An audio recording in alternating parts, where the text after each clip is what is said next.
Okay, welcome everybody. It's so wonderful to see you here under the stars at the drive-in movie. And I'm even more thrilled that we have with us tonight Congresswoman Barbara Lee and the director of the film, Abby Ginzberg. And I'm even more thrilled that the icing on the cake is that today is Barbara Lee's birthday. So everybody can now honk your horns. So Congresswoman Lee, thank you so much for being here. I know in the film we're about to see Van Jones say that you're not a normal politician and that you are somebody that really can say no when everyone else is saying yes. And I wanted to ask you a little bit about that because it involves a lot of risk when you're the lone voice in the room that is going against the status quo. And I'm wondering if you could talk a little bit about why you think you're able to do this and why you think it's so challenging that for others to do the same and to stand up when they know something is not right. Well, first, let me just thank everyone for being here this evening. And also just say to the Jewish Film Institute, to Abby and her team, that this is really one of the most exciting birthdays I've had ever. I haven't been to a drive-in movie since I was about 13, a few years ago. So this is great. And I just want to thank all of you for coming out. And when Abby said I was reluctant at the beginning of this film for her to do the film, that is really understated. If you know Abby, you know she won't take no for an answer, but I came kicking and screaming to this. So Abby, thank you very much for putting up with my kicking and screaming because it was grueling, I know, for Abby. And I couldn't figure out why in the world I had to be in a movie. So thank you all. Thanks everyone for coming.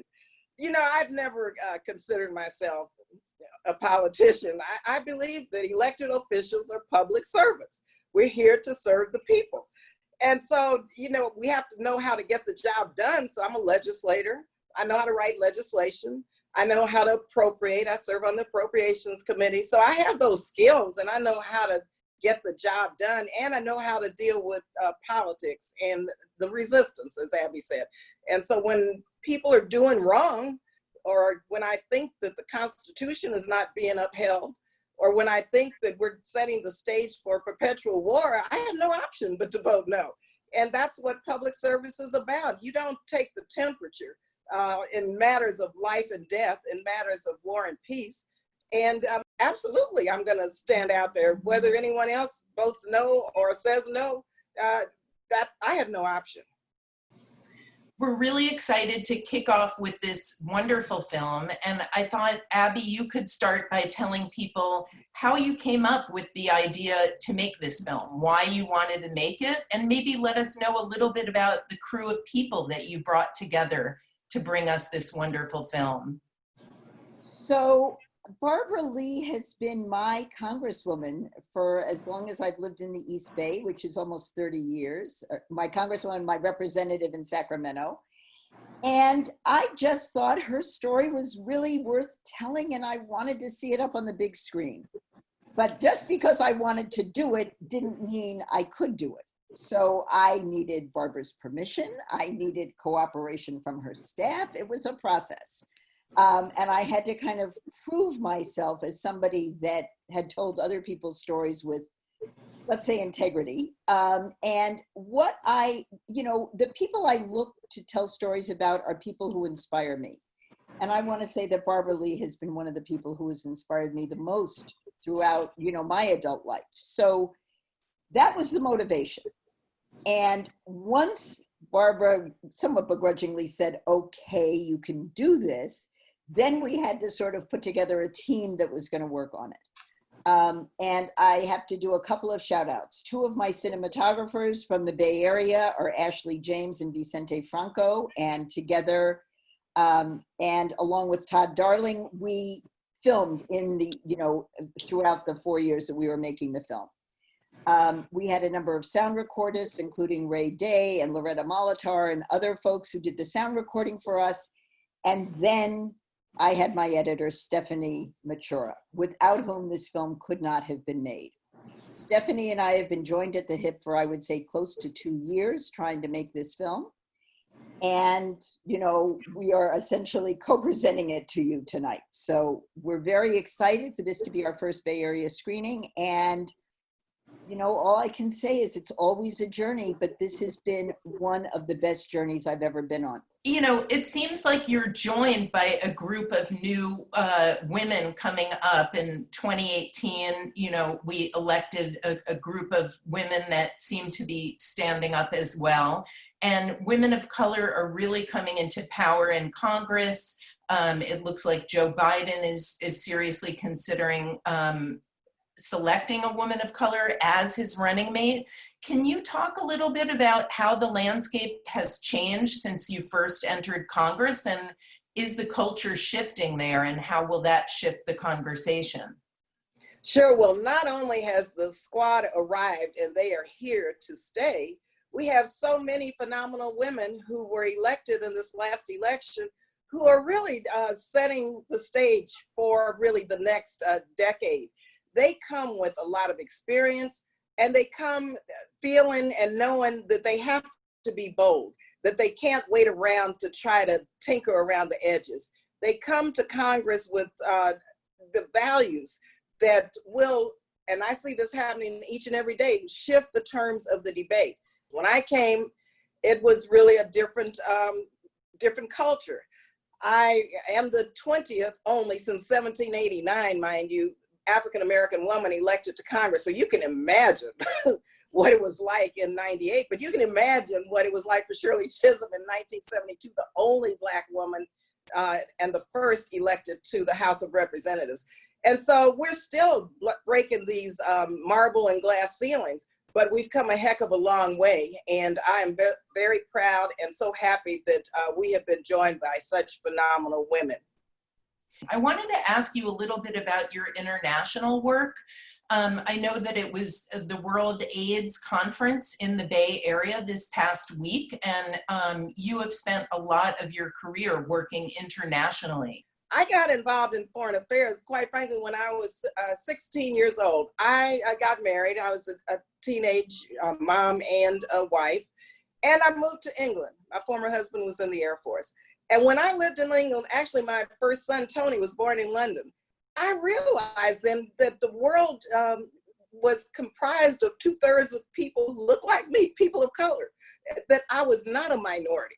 And that was so empowering to me. I met people from Africa and the West Indies and Japan and China and just everywhere in the world. And it was like mind-boggling. So I began to develop this understanding that we are one global family and that really I'm not a minority. So that minority status in America, you know, I'm putting that aside. I'm part of the world. You know, 2/3 of the world look like me. And so from that day forward, I got very involved in international affairs, and I've traveled on the continent of Europe. I've driven everywhere in Europe, and twice, the entire continent. And I met people from everywhere in the world. And this was like when I was 18 and 19 years old. Wow. Yeah, so fast forward to when I was elected to the legislature, and now in Congress, I served on the Foreign Affairs Committee.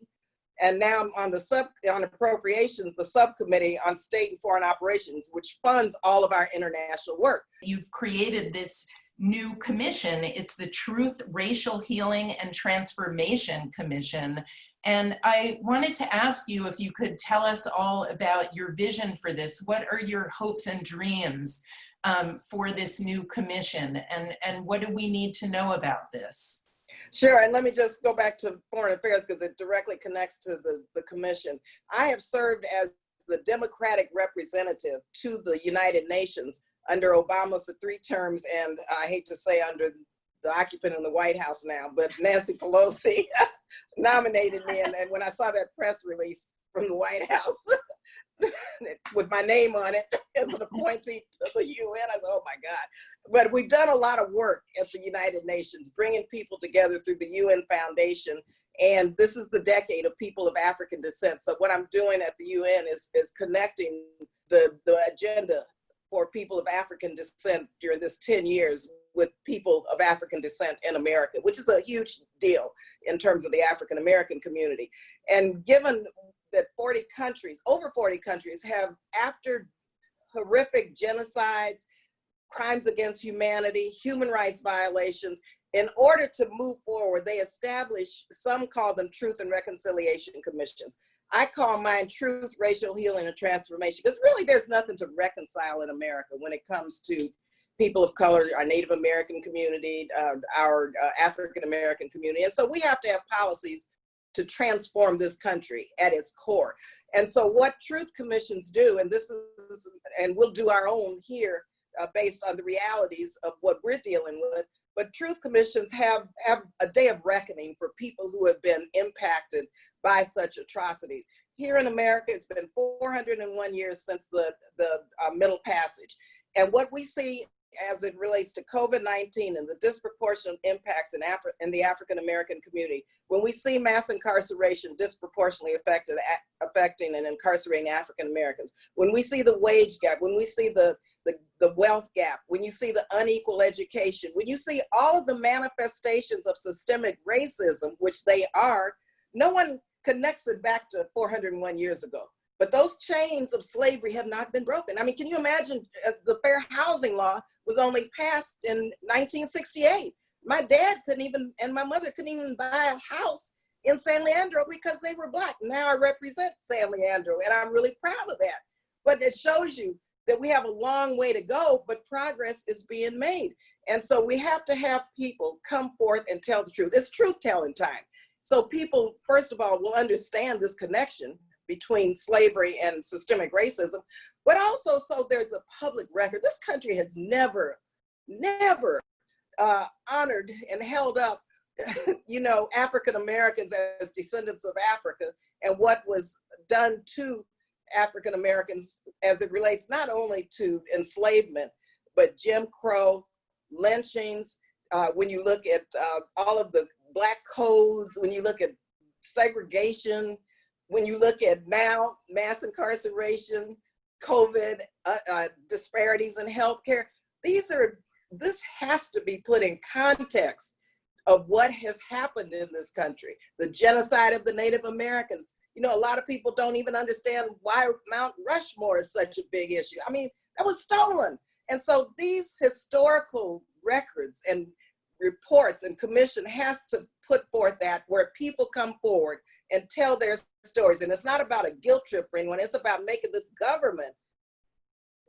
our government dismantle those policies of systemic racism that we see manifested each and every day and transform this country with policies where justice is centered in the right, where justice is right and centered in these new policies. And so we do have to dismantle all the vestiges of slavery.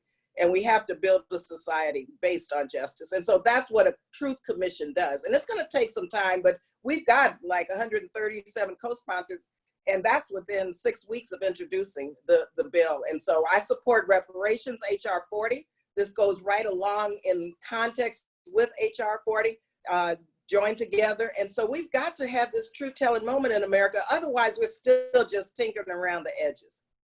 It's really exciting to have this conversation reach a new level in the US as it relates to slavery. So I wish we could talk all day with you and Abby about the issues, but I think we need to get ready to see this film and learn more about your life and your life's work. So I really want to go out and by asking Abby to just, can you set a little bit of the context? I know a lot of things have changed. Can you send us off into this screening with a bang? I think Barbara just did it. I'm sitting here listening to her and I thought, okay, this is the, 3-minute commercial for why somebody should make a film about Barbara Lee. So given what the audience has just heard, given what I know, about her commitment to these issues over many years, I'm a social justice filmmaker. There is no better subject than Barbara Lee. And the only thing I would say in terms of, quote, the context is that I had to race in the last week or two to say something about the commission Barbara's, been on the front lines of every issue that's come up since the killing of George Floyd. She was at his funeral. And I just felt like the film would not have been complete if we didn't just add something towards the end of the film about that. So we did that. But I just want to say, Barbara is her own best advertisement for why somebody like me would want to make a movie about her. And thank you, Barbara Lee, for just explaining to everybody the energy and the impetus, that led me to want to spend 4 years making this film. And I am so, let me just say to the audience, I am so glad to be here tonight with as close as we get to a live audience to share this film with you and to share the remarkable story about our remarkable Congresswoman. All right, so let's go to it. Crank up your radios and let's run the show.